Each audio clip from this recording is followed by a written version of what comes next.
Have hair and makeup. Okay, well, All right. All right, Teresa Wong, let's have it. What is going on in healthcare? Why is it important for us to study healthcare right now? Healthcare is in a big flux. I think there's a lot of challenges facing healthcare right now. It's especially important here in Hawaii. And I'll tell you why. When you're talking about healthcare, the people who use healthcare the most are probably the 65 and older population. Now, according to the census, Hawaii is the leader in the 65 and older population. And that number is about to go from 20% to 25% of the population is going to be 65 and older. So we know that cost for taking care of everyone is going up. We also know demand is going up. Yeah? The budget for taking care of everyone is going down. There's your struggle. There's your challenge. There's your crux of the problem. So, nationally, of course, it's a problem. We hear it every day in the news. We hear about what the Obama health plan is and just the two different sides, and it's a constant struggle. In Hawaii, it becomes very, very poignant because this is our kupuna. This is our elderly population that we pride ourselves on taking good care of. So how do we do it here in Hawaii? What should we think about? And how should we kind of rethink this whole healthcare problem, challenge, question that faces us today? So from my perspective, and I've been a therapist for 18 years, so I've kind of seen, healthcare go through many changes when I was much, much, much younger, 18 years ago. Healthcare was really about the quality of care and really kind of whatever it takes. Over the last 18 years of my career as a physical therapist, many, many things have changed. I think the key that if I were to sum it up in one answer or one word, it would be prevention. And a lot of people think prevention is, eat healthy and eat your fruits and vegetables and fiber. I think that's part of it, but there's a lot of things that you can't really anticipate. Car accidents, strokes. Even if you're very healthy, you may still have a stroke. Things like catastrophic accidents, of course. You have injuries, and those are things that are just day-to-day things like osteoarthritis, daily living, and aging process. It's a normal process. So what does that mean in terms of prevention? How do we prevent that? And the theory that I think is critical for all of us to remember is do it right, do it once. Okay? I'm going to give you an example of how that plays into healthcare, a very direct and very specific example. Falls in the elderly. Every year, according to the Center for Disease Control, $19 billion is spent on fall prevention or falls. Injuries related to falls, hospitalization related to falls. 19 billion, not million, billion. Why is that? Why is it so high? Is there that many people who fall? Yes. 1 in 3 Americans who are 65 and older do fall. The problem is not just the volume of people who falls, but what happens when somebody falls. Yeah? You don't treat them just once. You treat them 5 times, 6 times, because when somebody falls, they are not rehabbed correctly. They're not strengthened properly.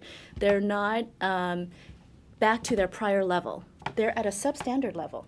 So they're susceptible to another fall. They're susceptible to being weak. They're susceptible for being afraid. So their level of function goes lower and lower and lower and lower. Next thing you know, you have to pay for long-term care. Next thing you know, they're in a nursing home. The cost of that is astronomical. Do it right, do it once. Now, at Rehab Hospital of the Pacific, this is something that we definitely subscribe to. And, again, we're in the business of rehabilitation. As a physical therapist, I'm in the business of rehabilitation. And so this concept of do it right, do it once is really important. Now, the medical model currently is not in that vein. It's do it quickly and as cheaply as possible. That's a complete opposite of do it right, do it once. And so we look at costs escalating. We look at people getting once you have that first injury, which is, again, an accident, you deteriorate as opposed to correcting it. So at Rehab Hospital, again, our business is rehabilitation. We have created something called the Innovation Center. Okay? That was something that kind of conceptually came about the ending of last year and crystallized beginning of this year with funding, et cetera. The Innovation Center is exactly that.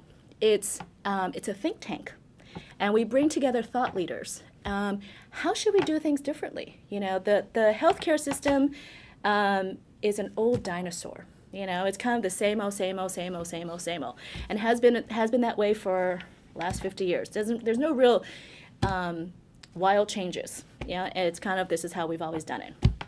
So the concept of the Innovation Center is to create a think tank with thought leaders, people who are not traditionally in healthcare.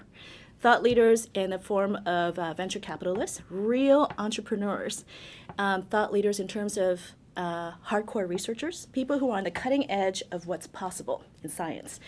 You know, you bring in clinicians and you stir them all up and you create conversation about how should we tackle this problem. You bring in engineers. You know, their way of approaching things is always black and white. It's not esoteric, it's not, you know, conceptual, it's very black and white. How do we do this and how do we map from here to there? Maybe that's a good way of approaching healthcare. Yeah, very definitive. So the whole concept of the Innovation Center at Rehab Hospital is to do this, is to take this leadership position.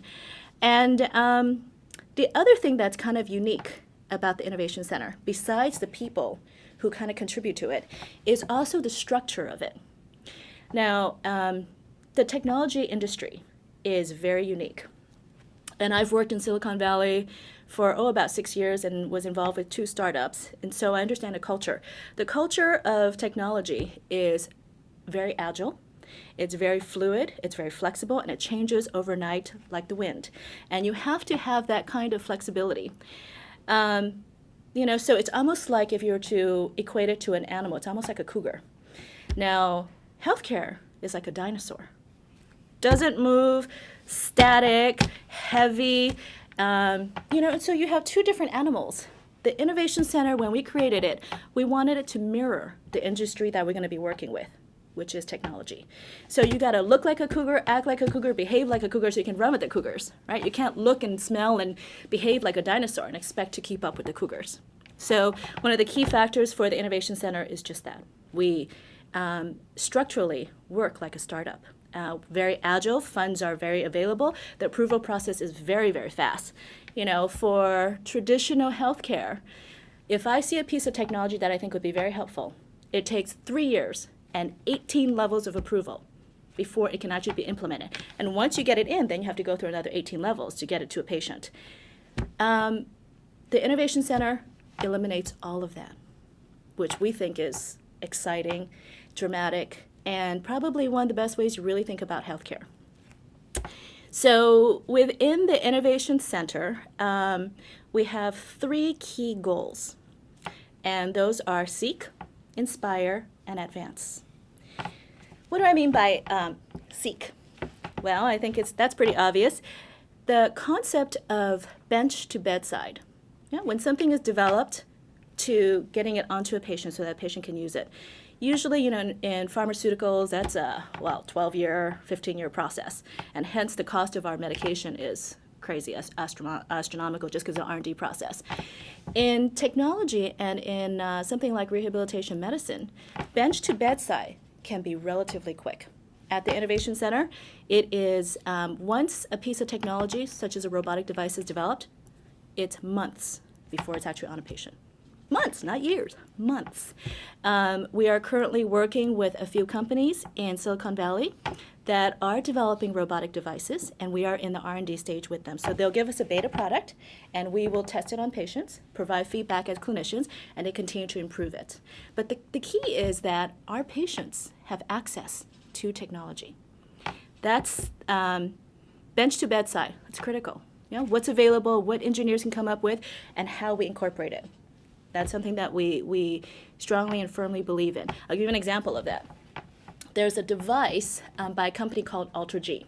And AlterG stands for ultragravity, or alternative gravity. And it is NASA-based technology.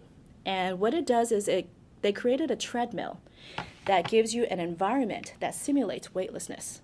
kind of what the astronauts do when they work to train to go to outer space, right? So we have this treadmill that has, I can create an environment of weightlessness for the patient.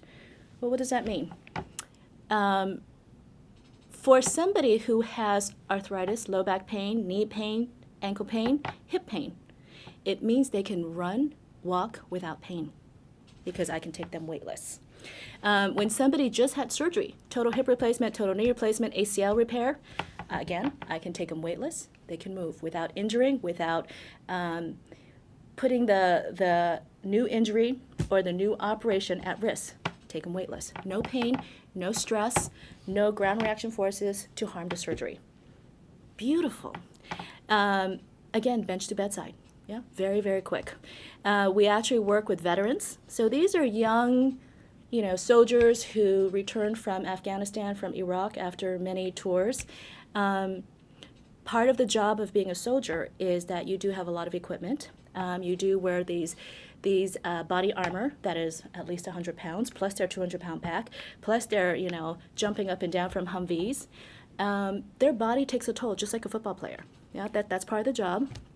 But when they come back and they're late 20s, early 30s, and their low back pain is severe, their knee pain is severe, their hip pain is severe, how do we work with them? How do we heal them? How do we get their bodies strong again? The AlterG has been beautiful. We again allow them to work pain-free. How do we get them stronger? Pain-free. So this is what we mean when we say seek. These types of technology that gives us the window to work with patients. Okay. Second goal, inspire. What does that mean, inspire? Well, certainly innovation, just the concept of the word innovation, is about inspiration. And when we think about inspire, we think about rethinking what is the potential. So, we all have our conceptions of what, is possible. And I think, having been a therapist for 18 years, in my world, when somebody has a catastrophic accident, you're out at Sandy Beach and you break your back, you sever your spinal cord, and you're in a wheelchair. That is never gonna heal again. Once your spinal cord is cut, it's cut. You're in a wheelchair for the rest of your life.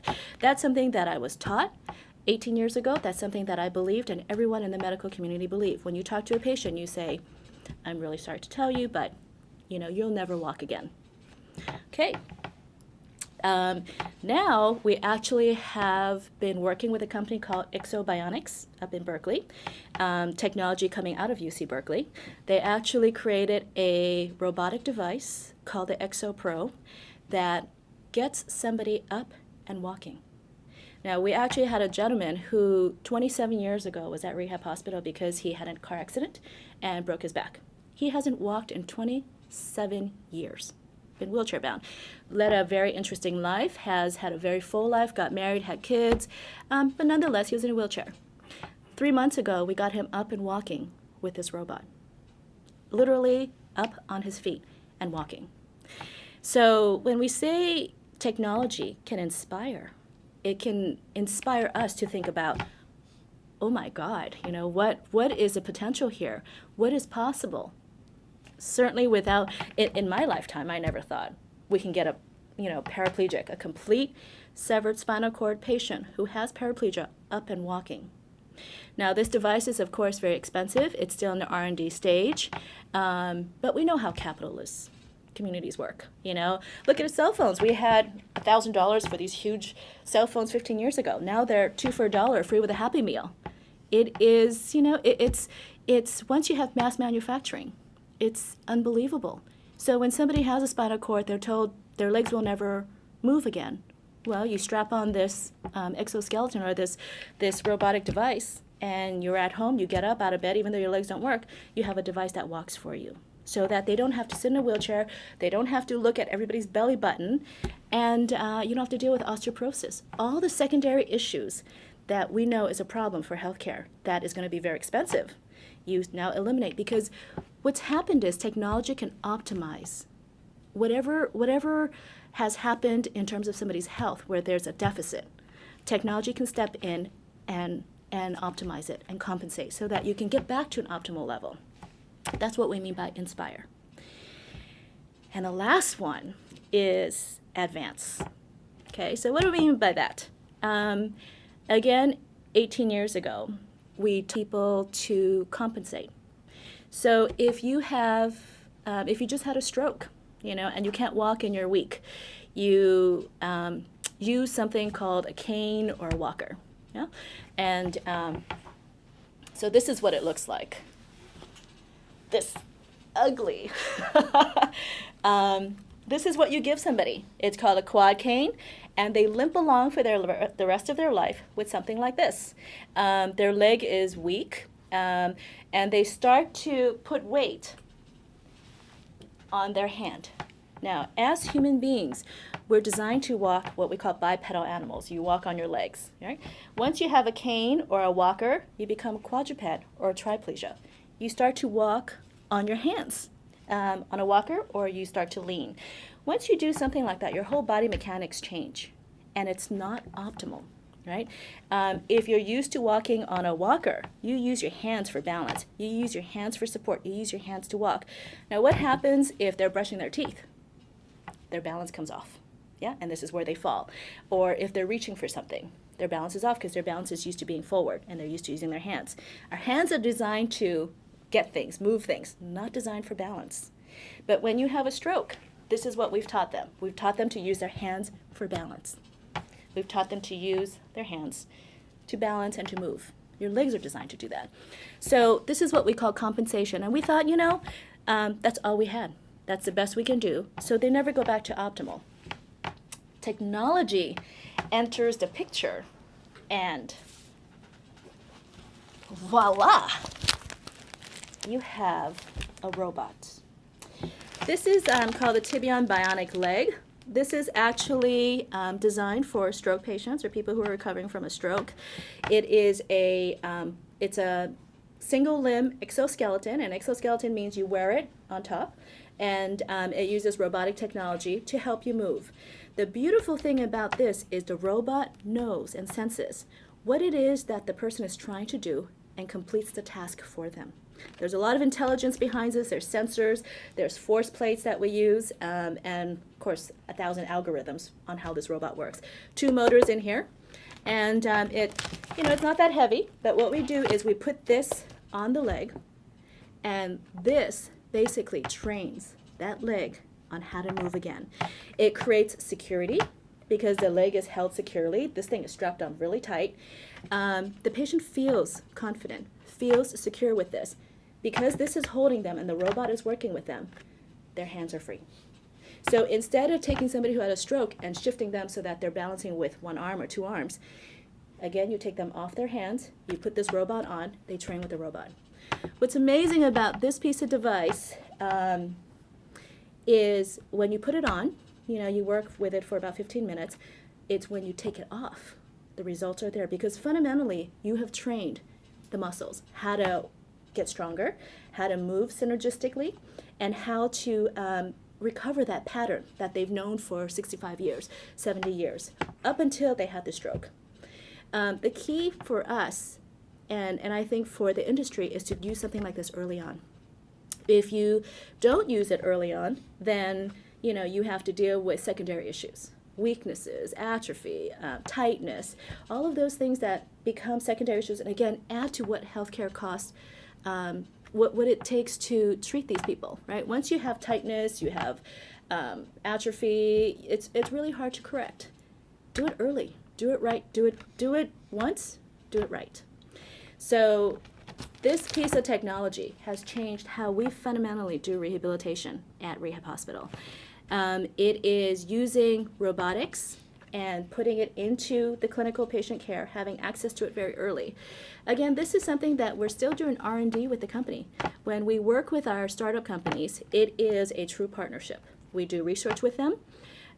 We do clinical feedback. Their teams fly out and they come and ask us, well, what do you think of the design? To what do you think of how it works? To what have you tried on other types of patients? What is the applicability to different types of clinical cases? So we do a lot, and we work very closely with Tibion. And Tibion is again, a company out of the Bay Area. We have a robot for the leg. We also have a robot for the arm. And the arm robot I don't have with me today, but it is MIT technology that came out of Boston. Beautiful, beautiful, beautiful. The other thing that I think is important to understand about technology and how it works with healthcare is when you have a patient who has suffered a neurological injury such as stroke, the current healthcare system gives us 3 hours a week for outpatient therapy. 3 hours a week, not a day, 3 hours a week to rehabilitate somebody. That's crazy. That's not possible. It's when somebody just lost the use of their arm and their leg and they went through a major body physical change. 3 hours a week for rehabilitation? So, but that's the way the model is set up. What do we do? How do we change that? Technology gives you intensity. Yeah? The Myomo device, which is the arm device, the arm robot that we work with out of MIT, is actually a unit that can go home. You can work with that at home for 3 hours a week. Suddenly, the potential to change, the potential to recover becomes much stronger. If you're talking about how I teach somebody how to regain the use of their leg, I teach them very specific exercises. Now, when they go home, do they do it the way that I taught them? Not always. What does technology give? It gives them accuracy. I can set the robot, I can set technology so that it mimics what I want to be done. It's not dependent on the patient remembering, I think you stand like this and I think you move your leg like this. This takes that guesswork out. It gives you specificity, it gives you precision, and intensity. Something that we may not be able to pay physical therapists to do because it's just too expensive, but this can take the place. The therapist then becomes the coach, the instructor, the teacher, the moderator, and the person who progresses.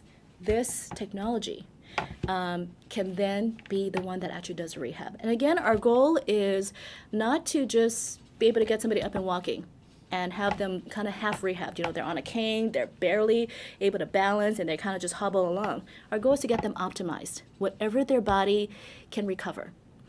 The last concept that I think in healthcare that is not often talked about, but it's something that is real, is the concept of plasticity.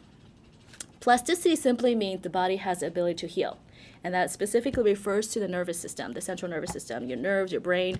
It has the ability to heal. Now, the key to access that is how much intensity can you use to train it, yeah? And how much accuracy. Well, if I have 3 hours a week as a therapist and I don't know what's happening at home, there goes your intensity, there goes your accuracy. With technology, if I, as a therapist, can set up the environment, set up the equipment, set up the robot, so that accuracy and intensity are both there, suddenly we can facilitate what we know is true, which is the plasticity and the ability of the body, central nervous system, the brain, to recover function. That's until your last breath, your body has that ability, even if it's gone through a major catastrophic injury such as a stroke. It can heal. Now, when you look, and you know, this has been proven over and over, but if you look at certain people who have had, where resources are not an issue, they're able to privately pay for a therapist every day, how they recover versus somebody who's solely dependent on, an insurance system, very different. And what is the difference? Intensity, accuracy. Yeah? Somebody who kind of learns a few exercises from their therapist, goes home and tries to do it, well, they can get to a certain point, but who's progressing them? Who's telling them what the next level is? No one. This is a money saver. Technology will save you money. It'll give you intensity. It will help you recover, and it will prevent the secondary issues, the tertiary issues, long-term care. I think, currently the medical model is going the opposite of where we should be thinking, which is shorten, less approval. Instead of 8 visits, let's take it down to 6. And this is how insurance companies, Medicare, all of that is kind of looking to structure it, right? Cut costs. Well, if you cut costs, your long-term costs will probably rise. So it's a short-term solution, creating a bigger long-term problem. So technology becomes critical for actually thinking about how we want to do things. So if you want to cut costs, okay, but you got to add something else, yeah? Because the goal is still do it right, do it once. Two things. Yeah. The first thing is, what's your advice to this program? What would you want them to discuss and cover and try to resolve? I think one is actually being willing and open to thinking about things differently. I think understanding what is the role of technology. I think we can always look at the financial bottom line over and over and over again, and the obvious solution is to cut. But the demand is still going to be there. In fact, the demand is going to rise. So I think there has to be a way where you address that.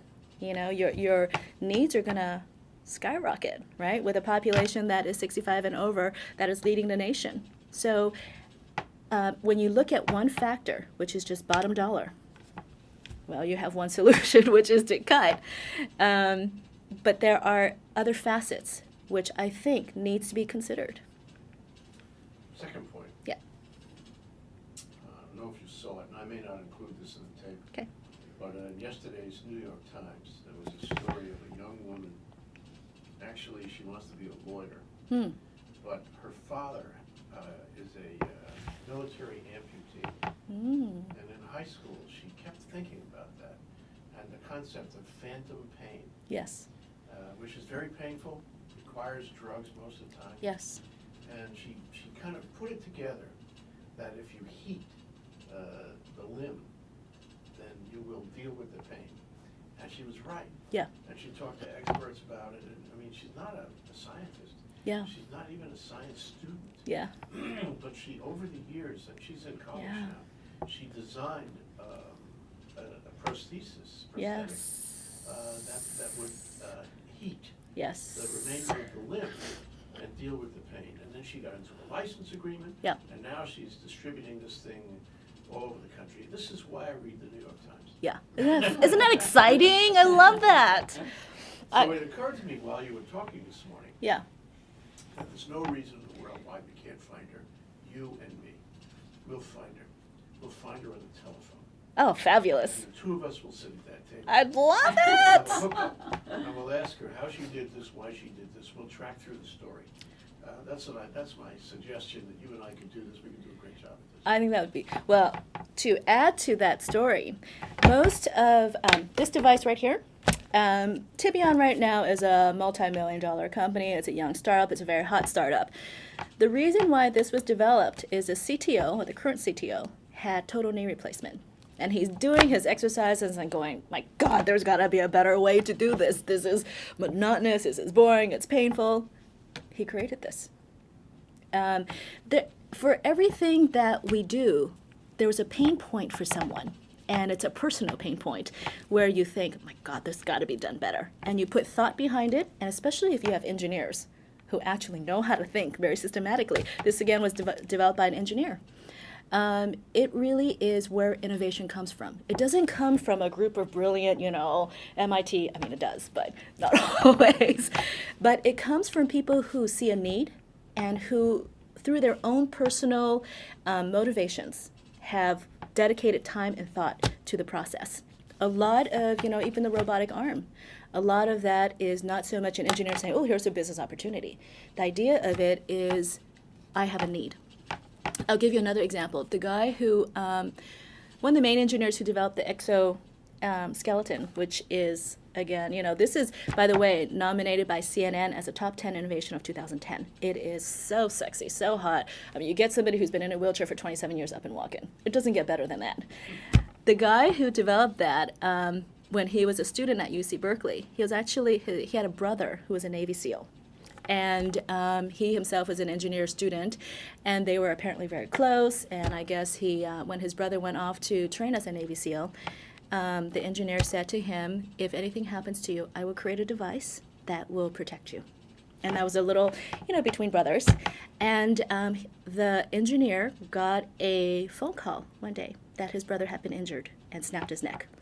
As he was flying on the plane to his brother's bedside, he created this thing in his head of, I'm going to figure out how to get him walking again. And sure enough, the world has something called an bionic leg that thousands and thousands and thousands of people change their lives. It's always these very personal stories. One of the things that I always loved when I was in Silicon Valley was a guy named Andy Grove, of course, one of the founders of Intel.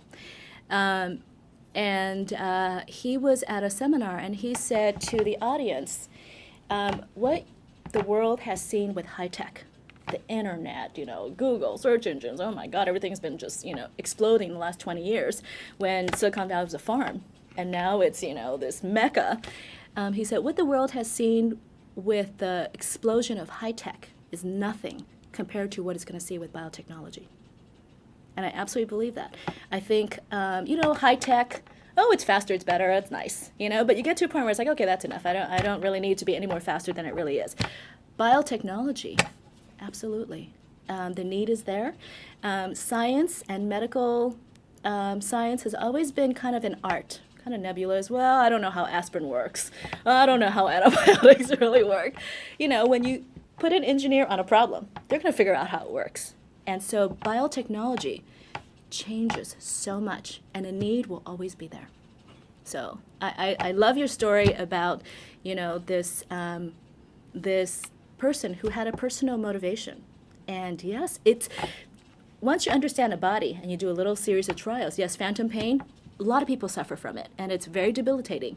And if you heat it up, basically you're altering the nerves and you're altering the sensation, and you can dampen it, or you can actually desensitize so that you don't have phantom pain anymore. My God, that's a life changer, right? And it talks about quality of life. So, you don't need to take pills anymore. And there you go. You've saved lots of money. Healthcare. Wonderful, isn't it?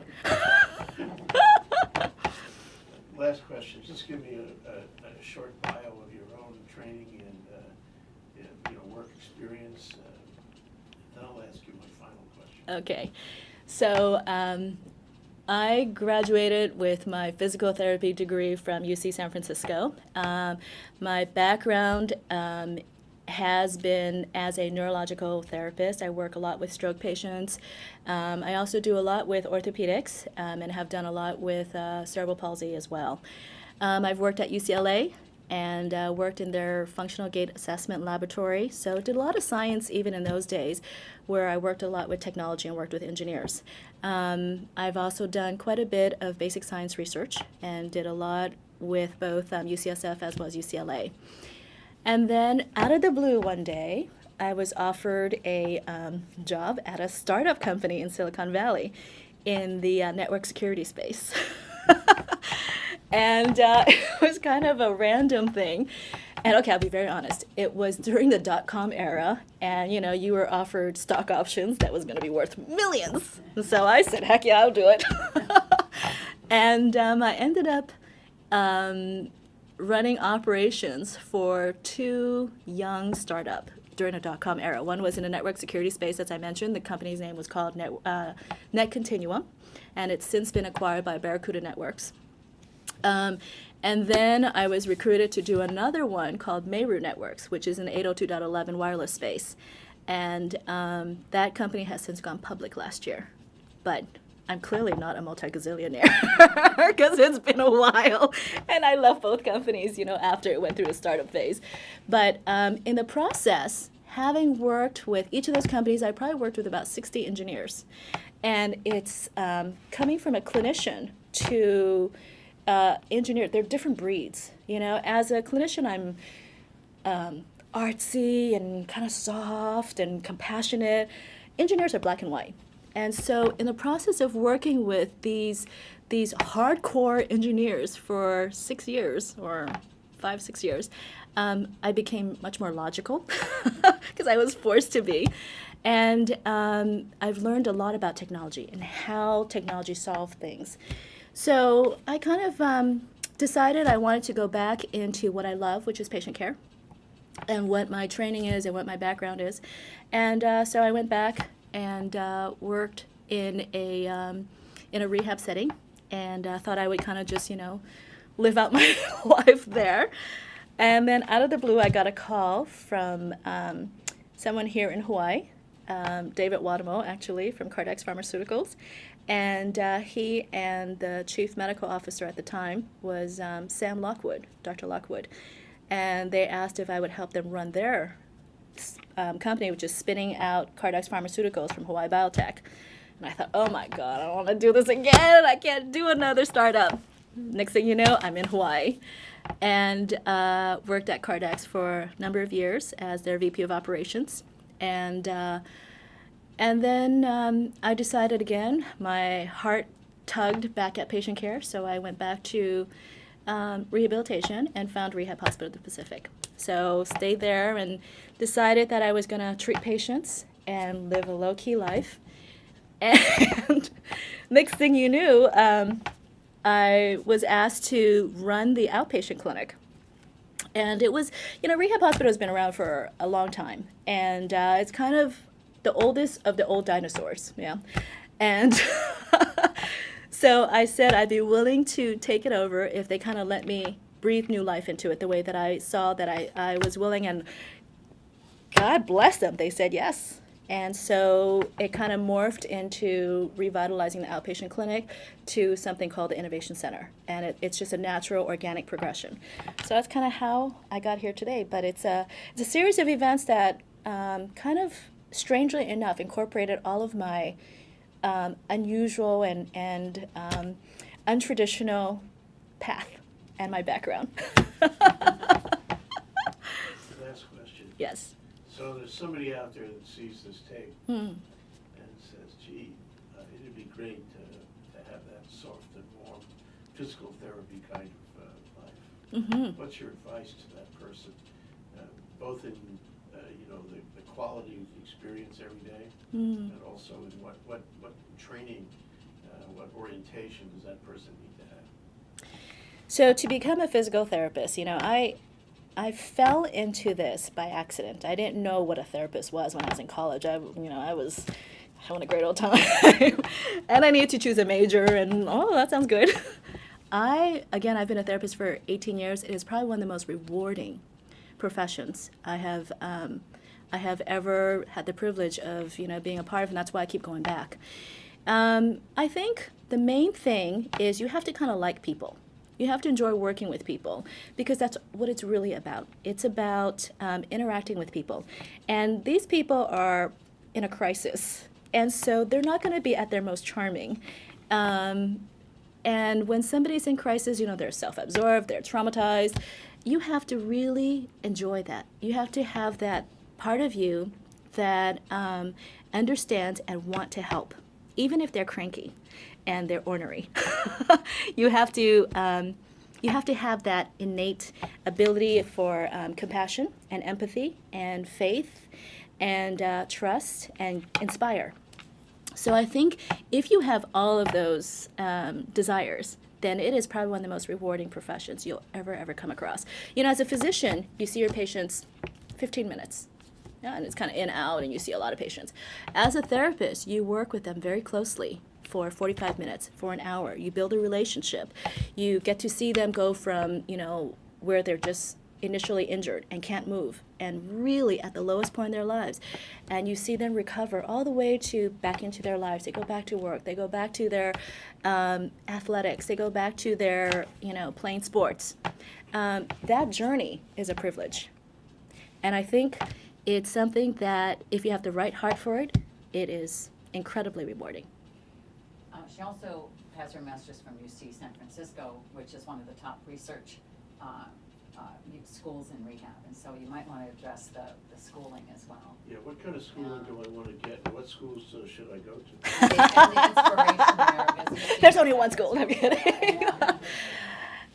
Okay, so to be a therapist, the field of physical therapy has progressed a lot also. I mean, I think, it definitely reflects how healthcare is. And The current therapy programs right now are almost all doctorate programs. And so it's, 3 years of postgraduate work. The thing that people always hear is that it's very competitive, and it is. It's very hard to get into a graduate level physical therapy program. I think, you do have to kind of go through all your prerequisites. You have to get good grades, etc. I think the reason why I am the way that I am as a therapist is I went to an incredible school. I went to UC San Francisco, which is a very, how would I put it? It's a very progressive school. It's a program that teaches you how to think. It's, of course, one of the top medical centers and schools in the country. It's also one of the top research. So you get exposed to progressive thinking, progressive environments. And so, the key is not so much what kind of environment or what school you go to. The key is that you continue to maintain your interest and recognize and respect that the field is supposed to change. Whether you're a physician, a nurse, or a physical therapist, the more we know and the more technology or science shows us new things, the more you should keep up so that you can incorporate and bring the best to each of your patients. So it's not so much the school that you come out of, it's how you approach your profession. It's so easy to kind of just sit back and go, oh, I have my degree and I'm a licensed and I'm a physical therapist and, I know what I'm doing and I have these skills. Well, the skills get outdated just like everything, just like my cell phone. My computer, God, it's 3 years old and it's already obsolete, right? Education, knowledge, same thing. The world is changing. Technology is changing everything. And so science changes everything. And what we knew or what we knew 10 years ago is different from what we know now. We know about, oh my God, cholesterol is bad. That's something that we may not have known before, or we know that, Coca-Cola is not good for you. But, that's not something that we knew. We know smoking is bad for you. Well, 50 years ago, we didn't think it was bad. So those are things that I think the more we learn, got to keep up. Okay, last question, Kim. Going back to the first question, really. So from PIA and otherwise that we're having this program on December 6th. Yeah. And, we can't have more than the two moderators selected. Yeah. But I just wonder if you could address the question of whether the average Joe should go to this program. This is a program to talk about the delivery of healthcare in Hawaii and the economics of healthcare institutions and problems in both. And it's supposed to be a very candid discussion on both. So what's your advice to people who would be on the fence about going to those programs? Business people, professionals, people not necessarily related to the healthcare industry. Well, the healthcare industry is not an industry that is in isolation. Healthcare touches everyone, whether you like it or not. And it does become personal. Every single one of us is going to age. And that aging apparently does not begin at 60s, or it begins at 40. And I am proof that the aging process is real and it's rapid. I think, for every single one of us, whether it's personal or about our parents or about our families or even about our children, healthcare is going to be a real part of everyday life. So many of us have this fragile sense of immortality, especially if we're younger, until something happens. It could be you're in your 20s and you think everything's fine until you have that car accident, and bang, you're in a hospital. Suddenly, it matters that who's paying your bills, how does billing work, how does insurance work, who's responsible for what, and what are your rights, and what are the options, and why are things done the way they're done. That's not a good time to learn about it when you're in a crisis. If you choose how you spend your time, and we all have, demands on our time, and we have to be very selective about how we spend our time. Healthcare and getting to know healthcare is probably an investment of our time that is well worth it. Again, if you understand it does affect you. It could be what kind of drugs you're going to get, how much you're going to pay when you go to the doctor, why are the reasons the way they are, why does your doctors treat you the way they do, why does your therapist give you the rules that they do, what are your options, are different places different? I'll give you an example. If you were to get physical therapy at a hospital-based therapy clinic versus a private therapy places, the rules are different under Medicare. You are limited in one and not limited in another because it's hospital-based. Well, how would anybody know that? The more you know, the higher your own quality of healthcare is going to be. That simple. And healthcare, does it matter? Yeah. From your vantage, where is healthcare going? How, it's a moving target, we know Yeah. that, especially now. Yeah. But how fast is it moving and where is it going? Well, I think healthcare is a constant tension. You have the bottom line dollars. Oh my God, it's exploding. Financially, it is the cost is escalating, and it's going to escalate as your 65 and older population really starts to boom. So that's one part of the tension. The other tension is when we think about quality of care, we think about wellness, we think about well-being, we think about, this is not a population that is going to be okay with, well, the doctor says I'm, not going to ever walk again, and so I'm just going to stay at home and watch TV. Well, that's not going to happen. So you have this massive tension that is happening and a massive struggle of financial demands and wellness quality demands.